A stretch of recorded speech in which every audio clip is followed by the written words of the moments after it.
I was very fortunate as a young boy to have grown up with my great-grandfather.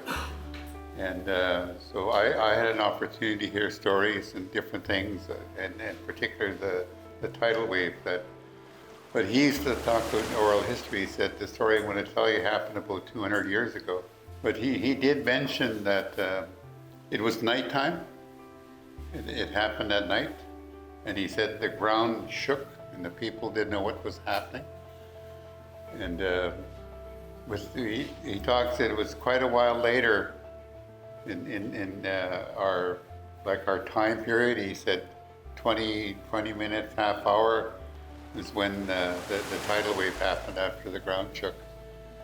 And it wiped out our village at Pachena Bay.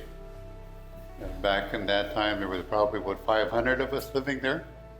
And all the people that lived there were wiped out in that particular incident or the tidal wave. And, so it became a lesson for us people. We now have a word we call Huu-ay-aht, to live up high. So it was after that event that some of our people learned that lesson and built their homes up high on the ground. And if you ever look at Huu-ay-aht history, you'll find places where they are high on ground. To us historians, that means those people learned their lesson. Yes. That's what that is. And it's really interesting what Chief Louis talked about. That's my great-grandfather. He said you could see the sand floating. In our language, the sand was floating. And when the people got into their canoes, the canoes just sank. So that's why people were lost. Even if they tried to get away, get out of use their canoes to get away, it was useless.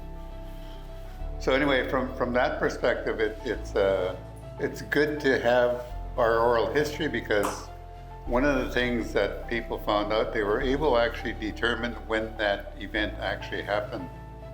You had people following what happened, and how they found out was that the group that were doing the research had gone to Japan, and they came across this rice warehouse, where this warehouseman said that there was a tidal wave, but they don't know where it came from.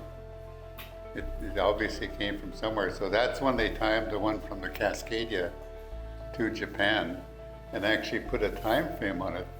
And ironically, what they said was that on January 26, 1700, at 9 p.m., what did Chief Louis say? At nighttime. Right.